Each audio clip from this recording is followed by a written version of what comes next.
Bienvenue dans le podcast But First Academy, le podcast où on va parler marketing de contenu, SEO, copywriting et business en ligne.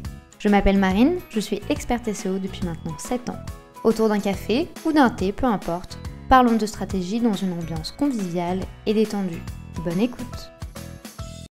J'espère que vous allez bien, je vous souhaite la bienvenue dans un nouvel épisode de podcast où aujourd'hui on va traiter la question qui m'est probablement le plus souvent posée, qui est de savoir comment trouver des clients. C'est très clairement le nerf de la guerre quand on se lance à son compte, que vous soyez prestataire de service, que vous soyez freelanceur, mais également infopreneur, tout ce que vous voulez. À partir du moment où vous avez un business, l'important c'est du coup de trouver des clients pour être sûr que les gens vont bien entendu déjà de 1 avoir un intérêt pour votre offre et que vous puissiez bien entendu à terme payer vos factures et être sûr d'être plutôt tranquille financièrement. Du coup, on va voir aujourd'hui toutes les méthodes que vous pouvez utiliser pour trouver vos clients, mais surtout un point qui va être essentiel pour être sûr que vous n'allez pas parler dans le vent et pour être sûr que vous allez attirer les bonnes personnes, parce que je préfère vous mettre en garde dès maintenant. Tous les clients ne sont pas bons à prendre. On est hyper content quand on a un email rempli et qu'on doit absolument envoyer plein de devis, etc.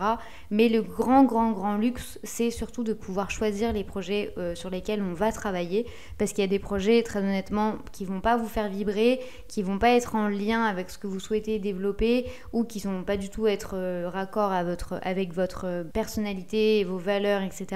Donc forcément, en fait, à la longue, ça peut être très épuisant également d'avoir des projets qui ne vous correspondent pas. Donc il y a ici forcément un élément à prendre en compte de je veux avoir des clients, mais je veux surtout avoir des clients qui vont être en lien avec ce pourquoi je travaille aujourd'hui et ce pourquoi j'ai développé un business. N'oubliez jamais que quand on se lance à son compte, l'idéal c'est de garder une certaine liberté, une liberté de choix, une liberté de temps, et du coup c'est aussi l'un des gros avantages d'être à son compte, c'est de pouvoir faire un peu ce qu'on veut. Sauf que du coup, si vous allez vous enfermer dans des projets clients qui ne vont pas vous plaire, eh bien vous allez perdre cette liberté, vous allez perdre cette authenticité. Donc il est important, avant de faire quoi que ce soit, de définir réellement les projets qui vont vous donner envie. Pour vous donner un exemple, dans mon cas, je refuse catégoriquement tous les projets qui sont en lien avec la santé, donc le médical, le juridique et la comptabilité. Parce que ce sont 3 thématiques que je déteste. Voilà, tout simplement, ça ne me fait pas vibrer. Et surtout, il faut avoir des connaissances très spécifiques par rapport à ces thématiques. Donc forcément, je ne suis pas la bonne personne pour traiter ces sujets-là. Et du coup, à terme, l'idéal, ça a été de faire une croix sur ce type de projet. C'est vrai que parfois, j'ai des gens qui me contactent pour justement traiter ces thématiques et je les refuse constamment. Je les redirige généralement vers d'autres personnes ou que je connais ou que j'ai déjà vu passer sur les réseaux, tout simplement parce que ça va être des meilleures personnes pour accompagner, pour mener à bien les projets.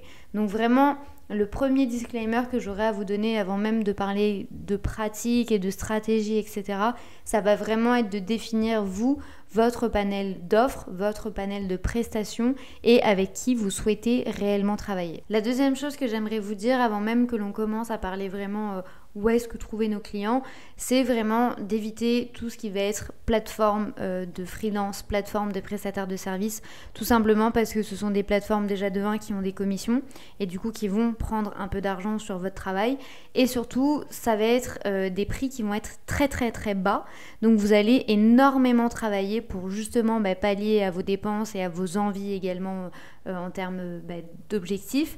Néanmoins, ici, vous allez vous tuer à la tâche. Donc l'idéal, ça va être de trouver moins de clients, mais de trouver des meilleurs clients, plutôt que de travailler avec beaucoup de monde qui vont vous payer des cacahuètes. Et quand je vous dis des cacahuètes, c'est vraiment, on est ras les pâquerettes.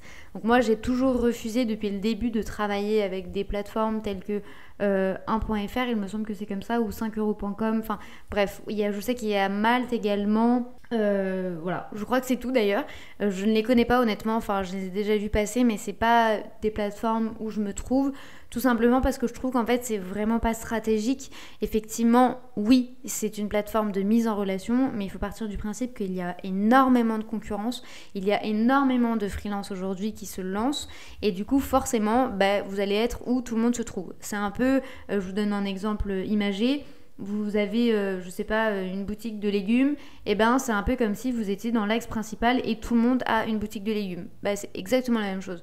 Vous n'allez pas pouvoir vous démarquer des autres à moins d'avoir beaucoup d'expérience. Et du coup, généralement, ces profils en fait sont déjà très bien installés. Donc, c'est pas rentable, honnêtement.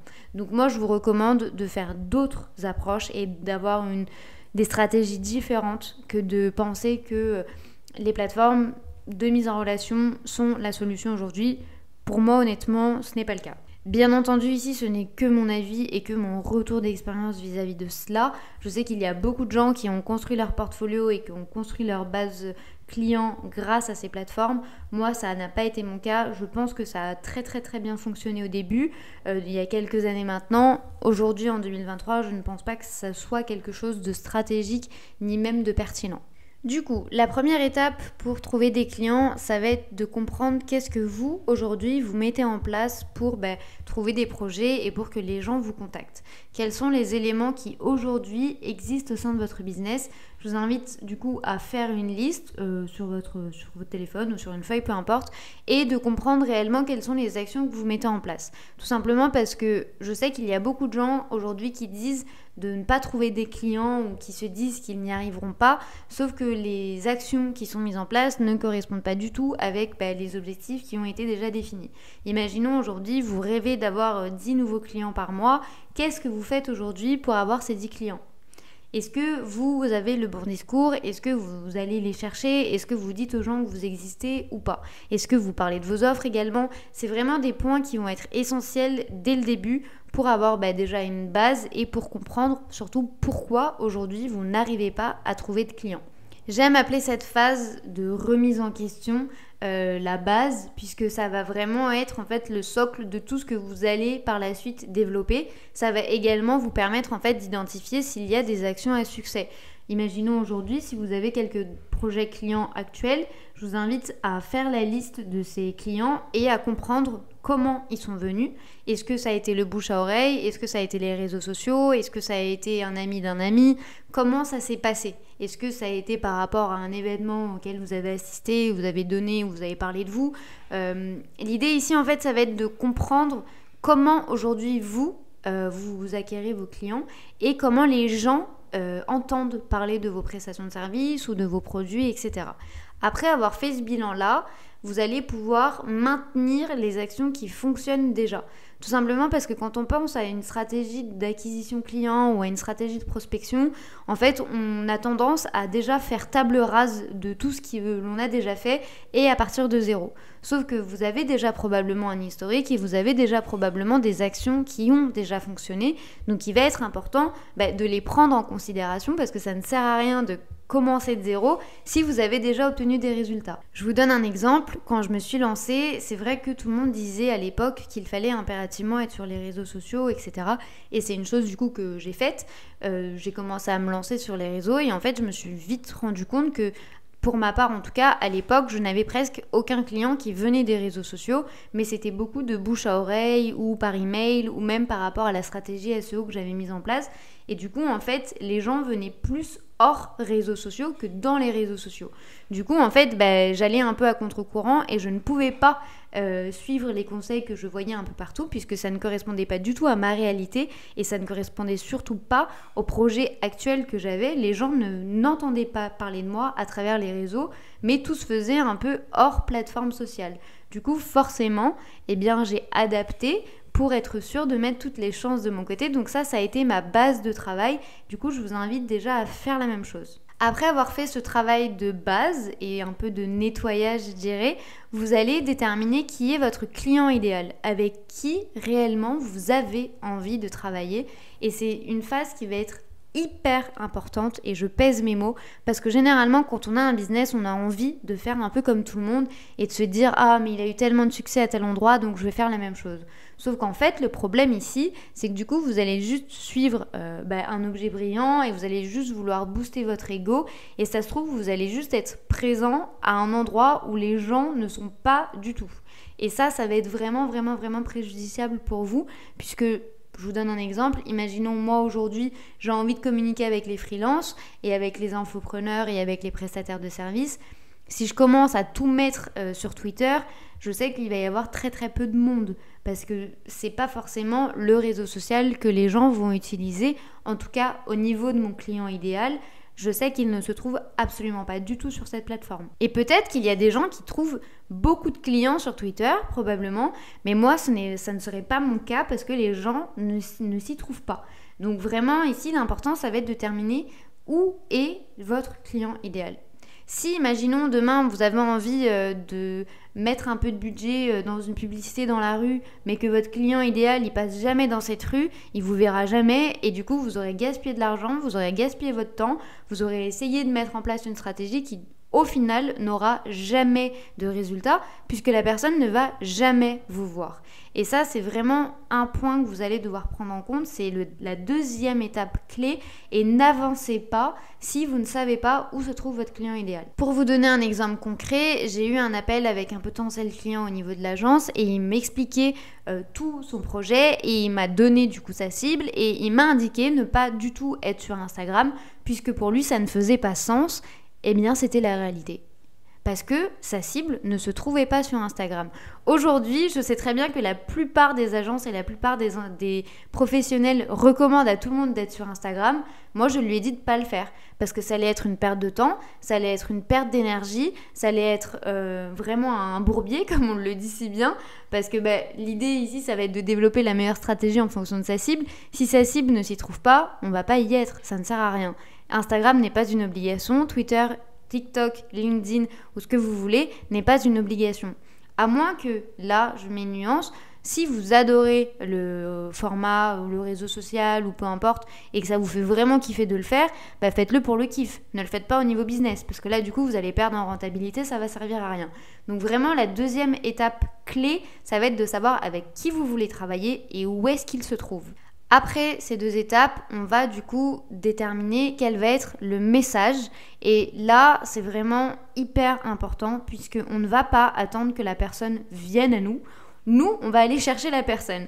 Il faut savoir que si vous ne remuez pas un peu l'avenir et si vous ne tapez pas aux portes des gens pour dire que vous existez, les gens ne vont pas deviner que vous existez, à moins que vous soyez déjà très connu, à moins que vous ayez déjà une place sur le marché. Généralement, quand on se lance en freelance ou en prestataire de service, généralement, on n'a pas trop cette notoriété-là et du coup, les gens ne vont pas tomber du ciel. Il va falloir aller les chercher. Vous allez devoir pousser un peu le destin et pousser les opportunités. Et pour ça, vous allez devoir dire aux gens que vous existez. Sauf que personne n'aime recevoir un message de prospection hyper relou. Donc, on va essayer ici de construire le meilleur message pour la personne. Ce qui veut dire être hyper personnalisé. La personne doit comprendre que vous avez analysé son profil, que vous savez de quoi vous parlez et surtout que vous avez la solution à un problème précis. Les gens se fichent de savoir que vous avez la meilleure approche, la meilleure stratégie, le meilleur outil, on s'en fiche. Les gens, ce qu'ils veulent savoir réellement, puisqu'ils sont autocentrés et égoïstes, mais ça, on l'est tous, donc on ne leur en voudra pas, ça va être de savoir comment vous, demain, vous allez pouvoir transformer son quotidien ou son temps ou son argent ou sa vie professionnelle. La personne, elle doit savoir en fait le bénéfice de tout ça. Pourquoi elle doit vous croire, pourquoi elle doit investir en vous, pourquoi vous allez faire la différence. Je vous donne un exemple très précis. Dans mon cas, on fait de la création de contenu, mais surtout on fait de la création de contenu optimisé avec des stratégies SEO. Et aujourd'hui, quand je vais voir les gens, je ne leur dis pas « vous allez gagner du temps, déléguer votre création de contenu, vous allez voir, ça va être fabuleux ». Ok, très bien, et en plus de ça, aujourd'hui avec ChatGPT, tout le monde peut créer du contenu. Qu'il soit de qualité ou non, ça c'est encore discutable, mais le fait est, c'est qu'aujourd'hui, tout le monde est en mesure de créer du contenu. Du coup, nous, notre promesse et notre bénéfice aux gens, ça va être de leur dire que au-delà de créer du contenu optimisé, ils vont être présents au bon endroit, au bon moment et pour la bonne personne. Et surtout, ça va être du contenu qui va rester sur le long terme, le très très très long terme. Donc ce qui veut dire qu'aujourd'hui, du contenu qui va être produit peut rapporter des résultats dans 5 ans. Et c'est la réalité. Ça, c'est vraiment le bénéfice de la personne, de se dire « Ok, aujourd'hui, je crée du contenu, mais je sais qu'il va rester accessible pendant très longtemps. » Ça a toujours été notre promesse. Et c'est le bénéfice de la personne parce qu'on sait, après avoir analysé notre audience, notre cible et notre client idéal, qu'ils perdent beaucoup de temps à créer du contenu pour les réseaux sociaux pour avoir très peu de résultats. Et ça, il a fallu faire une analyse de fond, il a fallu comprendre réellement quelle était la douleur, quel était le problème, quels étaient les rêves, quelles étaient les ambitions de notre client idéal pour arriver à la construction de cette promesse. Et bien entendu, il y a beaucoup de défis vis-à-vis de cette prestation de service-là, puisque ça prend du temps, c'est assez fastidieux, il y a une technique à connaître, il y a une stratégie à mettre en place, c'est pas aussi facile qu'arriver sur Instagram, aller sur Canva, faire un carrousel, le publier, et c'est hyper satisfaisant parce qu'on sait qu'on l'a publié, même si après par la suite il y a 0 résultat, au moins on sait qu'on avait été un peu sur Instagram et ça booste notre ego. Le SEO et la création de contenu pour les moteurs de recherche ne fonctionnent pas du tout comme ça, c'est un fait. Donc forcément, vous allez devoir prendre en compte tous les challenges et tous les défis que vont engendrer votre prestation de service et votre travail. Néanmoins, n'oubliez jamais ici tout ce qui va être bénéfice. Ne parlez pas des avantages, on s'en fiche. Les gens, ce qu'ils veulent voir, c'est de la transformation. Et c'est pour ça que quand vous allez partager du coup des preuves sociales et des retours clients, ne partagez pas juste un mot gentil, genre oui, elle est géniale, machin, je sais pas quoi. Non.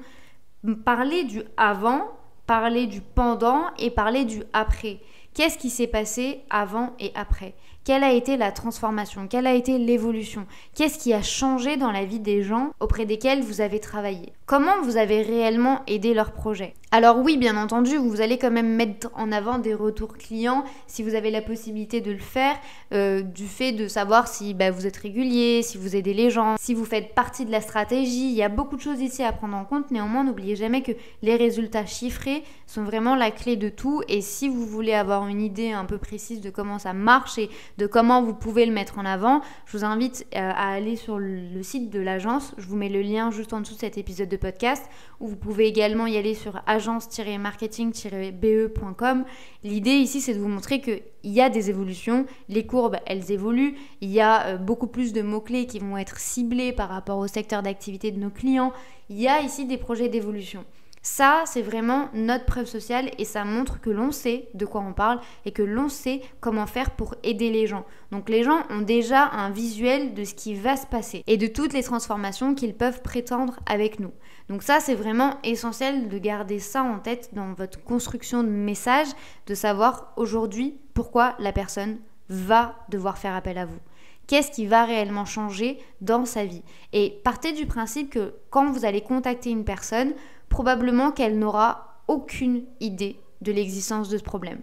Et c'est là aussi toute la magie du fait d'aller vers les gens, c'est que probablement qu'ils sont en train de commettre une erreur, ils sont probablement en train de commettre une faute, mais ils ne le savent même pas, puisqu'ils ne connaissent rien d'autre. Je vais du coup vous donner un exemple imagé, comme ça sera beaucoup plus simple et beaucoup plus clair pour vous. Imaginons vous avez une boutique de probiotiques et une boutique de suppléments, ok ?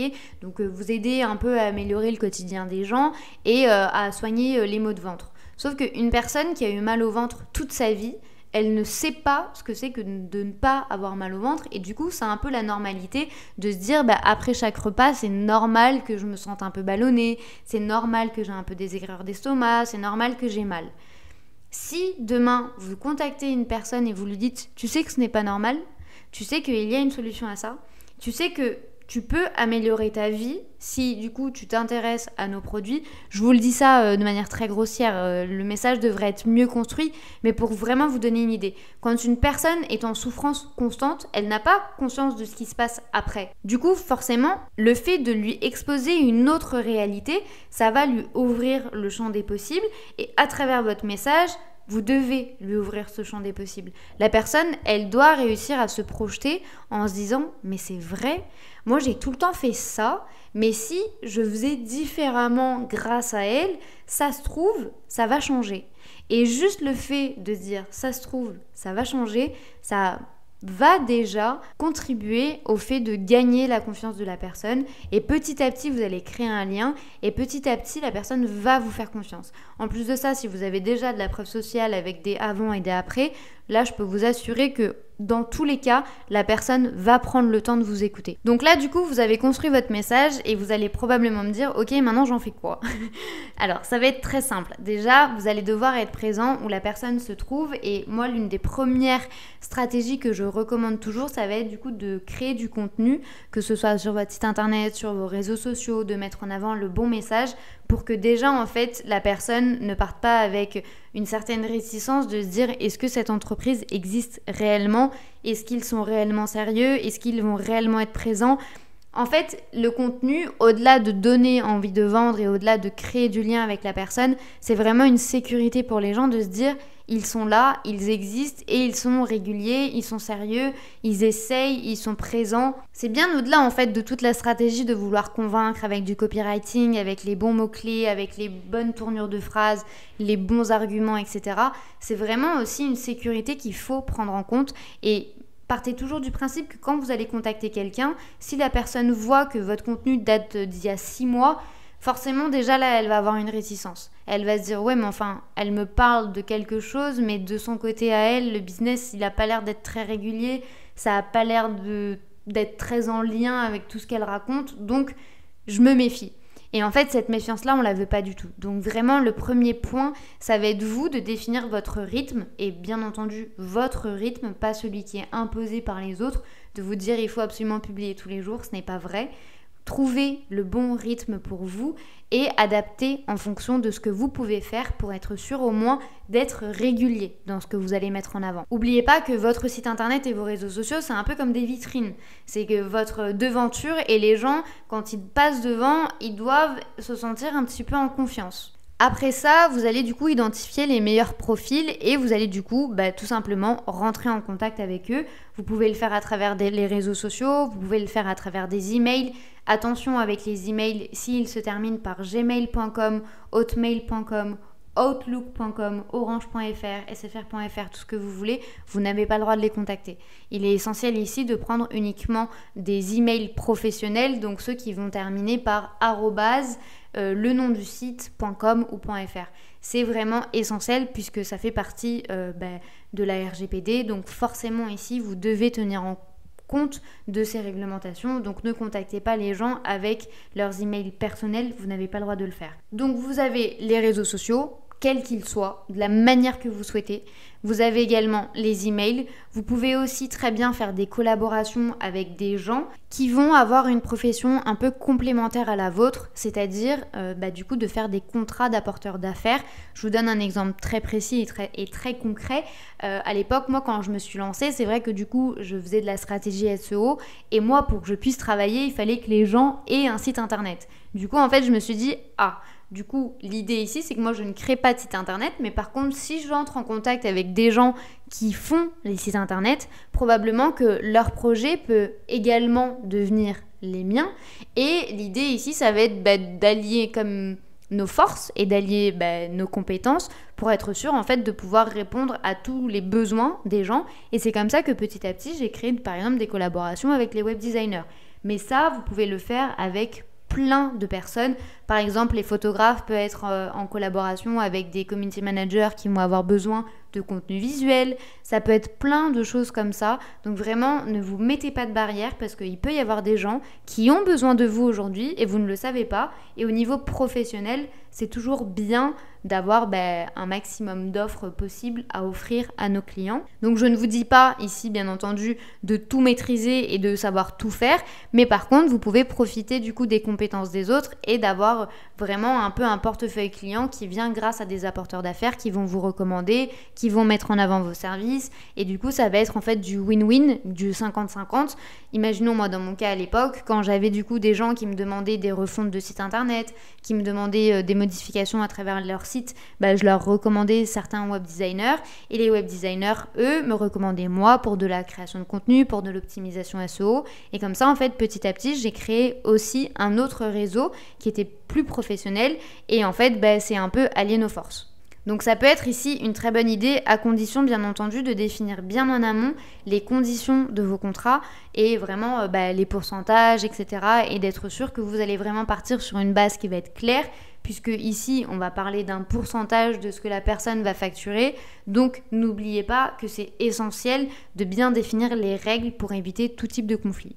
Au milieu du coup de toute cette stratégie de contenu, ce que je peux également vous recommander, c'est du coup de mettre en place une stratégie SEO pour être sûr que les moteurs de recherche vont vous mettre en avant au bon endroit, au bon moment et pour la bonne personne. Dès que la personne va effectuer la recherche sur Google par exemple, vous allez être mis en avant. Et ça, c'est un réel avantage parce que Google en fait impose déjà un peu la confiance et les gens savent que quand on est dans les premiers Google sans qu'il y ait le petit annonce, donc ça veut dire que on n'a pas payé, mais c'est Google lui-même qui nous a mis en avant, on sait déjà que c'est quelque chose qui va être qualitatif et que la personne, elle a déjà un certain poids au niveau digital. Ça, c'est quelque chose d'essentiel et d'important puisque vous allez petit à petit en fait construire votre notoriété sur les moteurs de recherche et la personne, forcément, on l'a déjà tous fait, quand on a un besoin ou une question, on se rend sur Google. Du coup, forcément, si vous êtes mis en avant par la plateforme, c'est toujours bien pour votre business et surtout, ça peut vous rapporter des clients.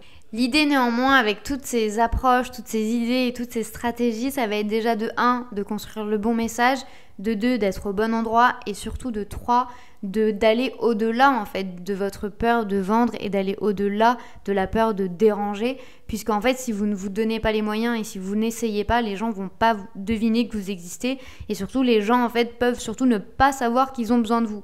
Donc vraiment, prenez votre courage à deux mains.